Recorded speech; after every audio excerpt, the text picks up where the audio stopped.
Okay,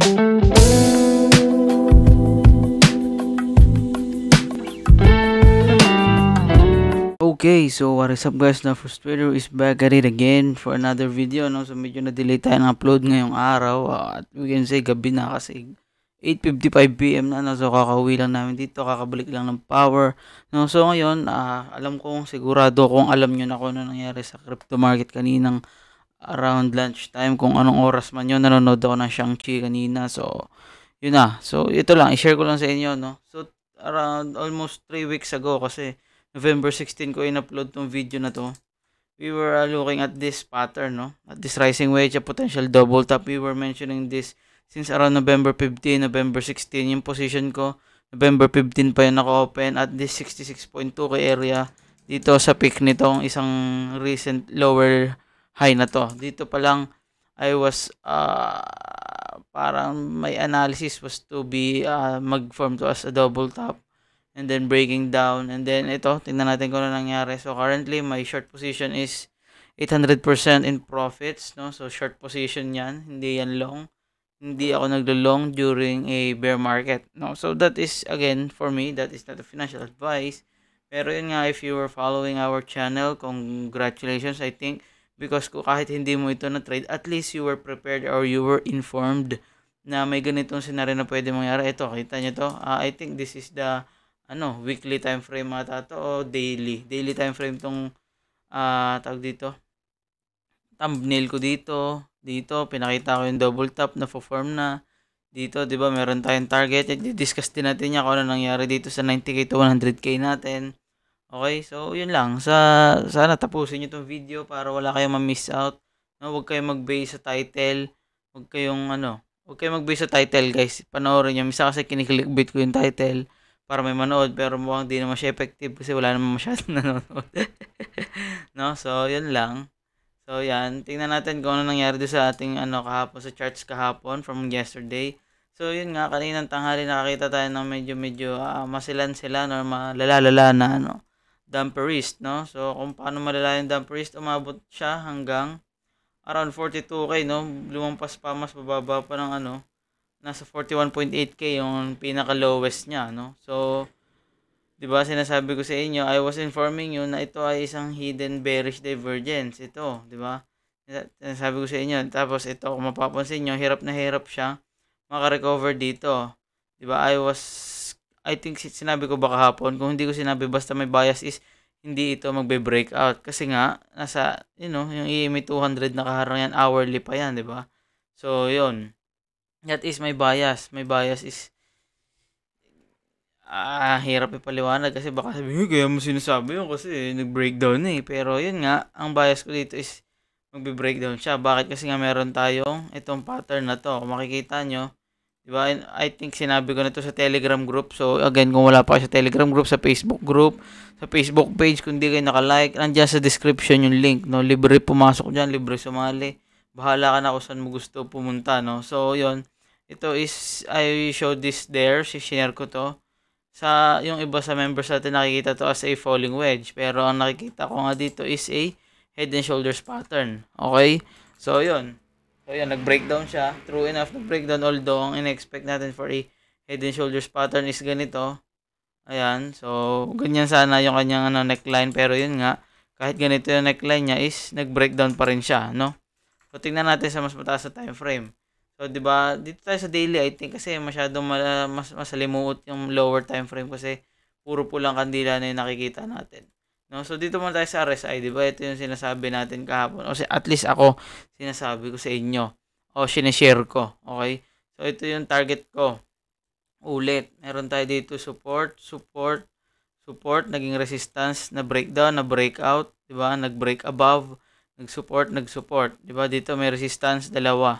Gumawa ng formang head and shoulders, parang ganyan, we may call it like that, no? So dito nag-breakdown. If this is a symmetrical triangle, kinuha natin tong target ng papaganyan. And then ito, cancel natin to since nag-breakdown na. Ito, alisin ko na to since nag-breakdown na. Ayan, ang target natin na hit na yung target ng ating symmetrical triangle at the 30 RSI. Pero again, ito ang breakdown point niya is ito. Mag-a-adjust yan. Possible ba siyang mag-hit ng 26 area? Possible. Kasi bakit? Kasi kung titingnan nyo, umabot na siya dati ng 23. So, doon sa 23 na RSI na yon, saan siya umabot, di ba? Nag-dip siya hanggang dito. Okay, sa daily time frame hanggang 30k. So, possible ba yung maulit? Very much possible. Pero yun nga, tingnan natin kung ano mangyayari dito. Kasi kung mapapansin nyo guys, is itong area na to, itong puting descending na yan, that is a good resistance and resistance. So, possible ba to mag-act as a new support? Possible. Pero yun nga, medyo binutas-butas na siya dito, no? Pero syempre, if mag-close tayo below sa area na yan, siguro at around, mag-close tayo below or at 46k or below 46.5k area, that would be a bearish scenario. Again, ito yung ating rising wedge dito sa video na to, di ba? Ito, November 16 ko in-upload or siguro November 15 meron na akong upload yan kasi dito ako nag-short position nito. 800% profits. Dito yan sa area na to. So, na-hit yung rising wedge, na-hit yung ating double top. Ito yung target ni double top. Again, sinabi ko is maalin siya conservatively daily EMA 200 or yung technical target na actually is 48k. So, yan, na-hit yung target parehas. Conservative both and ano. So, umabot pa siya again hanggang 41.8k I think. And then kung titingnan niyo sa daily, 'di ba? Almost 11 hours left pa para sa ating daily candle. And malaki na yung volume niya, 'di ba? Bearish engulfing na yung volume. Kumpara dito sa 24 hours na green candles, 'di ba? Malaki ang volume na 'yan. Kung sasabihin yung bullish candle to kasi may wick sa baba, pag-isipan niyo mabuti bago yun sabihin kasi nasa ilalim siya ni daily EMA 200. No? At kung mapapansin nyo, meron tayo ditong bullish expanding triangle which is mini-mention din natin. And I also mentioned na hindi porket bullish expanding triangle ay kailangan niya mag-break above. Di ba? Sinabi natin na kapag wala tong momentum, katulad nito, puro siya rejection sa EMA 20 at EMA 50, may chance pa rin siya na mag-breakdown. And true enough, ito, nag-breakdown siya sa point na to, na-hit din yung target. Okay, na-hit din yung target niyan. So, ito, target niya. 44.6k na hit siya. Very, very nice. Very, very good. Very good analysis. Well, para sa akin, since sa akin to, no? So, yan.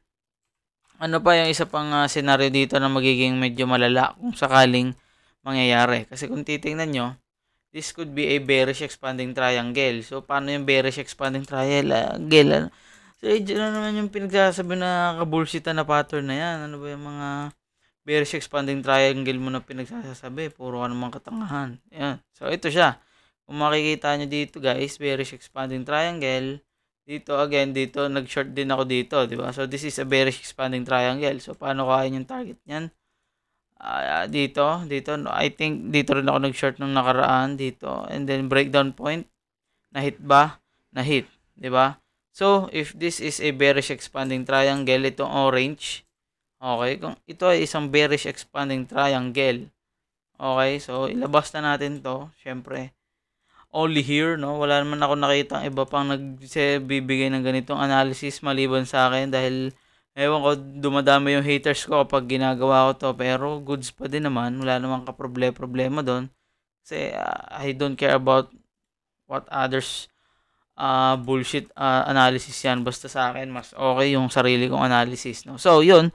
Mabalik tayo dito sa ating potential bearish expanding triangle na malaki. Okay, yung orange line ay matagal na yan dyan. Siguro may 2 weeks na to ditong nakalagak sa aking chart. No? So, if this is a bearish expanding triangle, so ang magiging target niya would be at the 33.7 or sara na natin sa 34k area. No? So, yan. Possible ba siyang bumaba dyan? Possible, syempre. Ito nga, ginawa na niya below EMA 200. Okay? Kung titingnan nyo rin, yung isa ko pang sinasabi kanina pa sa group chat, na isa pang possible scenario is this one. No, kung hindi nyo ma-visualize ito, papakita ko dito sa video na to. Okay? So, para magkaduda, benefit of the doubt, kumbaga. Gawin natin siguro siyang blue. Blue na makapal, no? So, ano yan? Ano yung pinapakita ko na yan? So, kanina ko pa sinasabi sa Telegram group chat natin na ito yung bias ko, no? Hindi siya, syempre, wala naman diretso papabang ganyan. Possible yan na mag-retrace ng levels, either the EMA 100 or the EMA 200, no? So, kung mangyayari yon, Kung mangyayari, mag-retest siya halimbawa, kahit kay EMA 20, mag-retest siya dyan sa taas na yan. Ano yung mapo-form niya? So, this will be forming this head and shoulders pattern. Okay? That would be forming. So, may invalidate ba yung bearish expanding triangle natin if i-retest niya si EMA 20 o kahit si EMA 50 or at least si EMA 100. Kailangan niya ma-retest yan. Diba? Kung halimbawa, i-retest niya galing dito. Kung halimbawa, nandito si EMA 100, magi-invalid ba yung ating bearish expanding triangle? Hindi pa rin. Okay, may invalidate lang yan once umakyat bigla dito sa loob ng ating recent support para mabutas niya ulit pataas. Kapag nangyari yan, that would be invalidated. Pero hanggat hindi yan nangyayari, my bias would still be valid. No? Kaya kung mapapasin, hindi pa ako nag-iipod ng trail stop ko kasi yun nga, hindi pa siya pwede pa siya mag-retest at this point, no? At to the EMA 100, no? So yan, if that would happen, ito possible na maging ganito. Okay, possible na maging ganyan. And then that would make this potential head and shoulders pattern. Okay? So kung mangyayari itong head and shoulders pattern, ano naman yung magiging target niya? Since ito yung pinaka-top ng ating head and shoulders o ng head, pwede natin halimbawa dito potential breakdown point, no? So that would target to around the 21k area. Okay? So hate me if you want, wala akong pakialam sa inyo, no? So dati tumatawag ako ng 16k. Ang dami ko naging haters. Wala akong pero yun nga nangyari yung dump sa Binance US na 8.2 kay BTC, no? So wala imposible sa crypto, guys. Wala imposible dito, no? And isa pa, siguro i-hide ko muna sila. Hide ko muna sila, no? So isa pa din mini-mention is nagkaroon tayo dito ng tag dito. Labas muna natin si RSI, no? Nagkaroon tayo dito ng bearish divergence. Nirita si EMA 200 na butas. Bumaba hanggang 30k. Dito nagkaroon ng bearish divergence. Tinas si EMA 200, nag-bounce. Dito nagkaroon ng bearish divergence. Nirita si EMA 200 na butas. Hindi ko sinasabi na mauulit, guaranteed na mauulit itong scenario dito. Itong scenario na to. Hindi ko sinasabi mauulit yan, pero posible. Kasi nangyari na siya once, hindi na siya imposible mangyari ulit. No? So okay lang ba to during the weekend? Yung tatanong nyo. Kasi syempre, meron tayo ding tinitingnan na CME gap. So I think this is okay as long as nasa taas yung gap. Basta wag sa ilalim. No? So kung titingnan nyo dito, meron tayong CME chart dito, guys. No? Meron na tayo ngayon siguradong gap sa ibabaw kasi nakatigil tong ating kandila sa 53.5k. And ngayon is nasa 47k area tayo. 'Di ba? So still ilabas ko ulit yung ating mga pinaggagawa kanina na potential head and shoulders, 'di ba? So kung meron tayong gap sa 53.5k, 47k to 53k, so possible nasa na yung 53k. So nandito yung 53k. Possible niya ba i-retest yan? Possible. Kasi yan nga yung bias natin, di ba?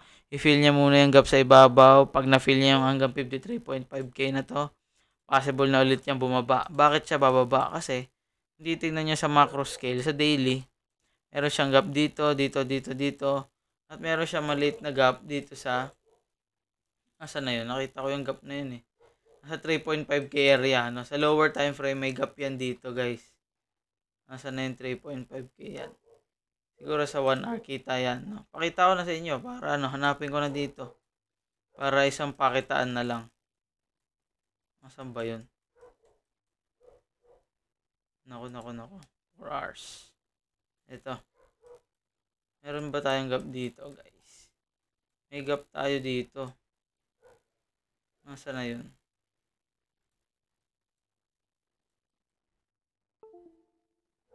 Where is that gaps?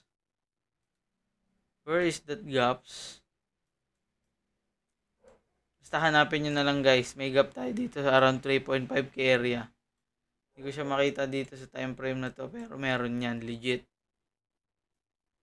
gap. No? So So, yan, may gap tayo dyan. Basta hanapin nyo na lang. Ayan yung bias ko na mangyayari. No? So, kung titingnan nyo rin sa daily, sinasabi ng iba na sagad na daw, good to buy. No? So, huwag kayo maniwala sa sinasabi ng iba. No? Tingnan nyo yung kung anong pinapakita ng chart sa inyo. Basahin nyo. No? Huwag kayo mag-trade base sa sinasabi ng iba. That's bullshit. Okay? That's bullshit. Madudurog kayo ng market. Pag naniwala kayong sinabi nila na bili kayo at ganitong price. So, hindi yun gawain ng tunay na trader, guys. Hindi yun gawain ng tunay na trader. Okay, kung titignan nyo dito sa weekly, meron tayong bearish divergence. Bearish divergence, napakaluwag pa. Ang laki pa ng pwede nitong ibaba, guys. Malaki pa pwede nitong ibaba. Maniwala kayo. Possible pa tong bumaba. Maniwala kayo na possible pa rin siyang bumaba. No? Hindi ko sinasabing maniwala kayo na as in, alam nyo na ibig ko sabihin, no? Hindi yun yung intention ko. Basta gusto ko informed kayo, no? And kung titignan nyo dito sa ating monthly time frame, malaki pa rin yung pwede niya ibaba. Kung titignan nyo, this is still a bearish divergence sa monthly. Sa weekly, kita rin yan. Meron pa tayo dito bagong ito nga, yung ating tawag dito, weekly time frame. Yun na yun. Basta kita nyo naman, di ba? Maluwag pa itong ating RSI. Although nagpo-form siya ng potential, I think, bullish divergence. Check natin sa aking files. No? Ito, hidden bullish divergence yan, di ba? So, lower low kay RSI. And then higher low kay price action. That is a potential, no? Potential hidden bullish divergence. Pero yun nga, hanggat hindi siya nangyayari, hindi natin alam kung magpe-play out siya. Okay, so isa pang gusto kong tingnan nyo din, guys, is yung tawag dito, Bitcoin dominance. Kasi kung hindi kayo nagtataka, I think dapat magtaka kayo kasi nagda-dump si Bitcoin ng nagda-dump din si Bitcoin dominance, no? So, anong ibig sabihin nun? So, ibig sabihin nun, bumubuelo pa lang si BTC. Okay, bumubuelo pa lang siya. And I think there is a lot more to come in the coming days. Since kasi ganito. Ang daming nagko-call ng 100k before the end of the year. Ayan, pinakitaan kayo ng mga market makers na hindi nyo basta-basta makukuha yon. Parang ganon, sa madaling salita. No? So, ito, bisitahin din natin itong SLP sa daily. Diba, kung nanonood kayo dati ng FLS, I think doon ko ito pinakita na meron tayong potential na double top. No? So, yung double top na yan is malalim ang target. I think nung kinuha ko yung target yan is basta below 0 pa. Magiging libre, no? Pero sana maganto ng action na GHOS. No? Sana ilabas na nila yung Battles V2. No? So, yun. Pero, yan. Everything that I have said is not a financial advice, no? Kung may narinig kayong sinabi ko na maniwala kayo, that ang ibig ko sabihin dun is, guys, malalaki na kayo, no? Hindi na kayo para maniwala sa analysis ng iba. So, I suggest for you na, believe in yourself, okay? So, huwag kayong mag-trade base sa sinasabi ng iba. So, kuha kayo ng insights, pero you don't necessarily have to trade by how they trade, no? Kasi iba-iba tayo ng profile, okay? Yun lang. Yun na lang muna siguro. So, tingnan natin kung ano mangyayari bukas na umaga, no? So, yun. Maraming salamat sa mga nanonood. Huwag nyo kalimutan mag-like, comment, subscribe. Okay, dito sa ating channel. Dito sa ating description na box, makikita nyo dyan yung iba't iba nating social media platform na ginagamit. Although itong Discord, hindi ako masyadong active dito kasi ang dami niyang kailangan ayusin. Pero, yan nga, inuunti-unti ko naman. Yan, Telegram group, Telegram channel. Kayo nang bahala. Buksan nyo na, pipindutin nyo na lang yan. Libre yan. I-like nyo yung video, di ba? Yun lang. Again, maraming salamat. As always, secure your profits and protect your capital. Cut losses without mercy. Have a good weekend, everyone. Have a good weekend. Happy Sunday tomorrow. Let's go.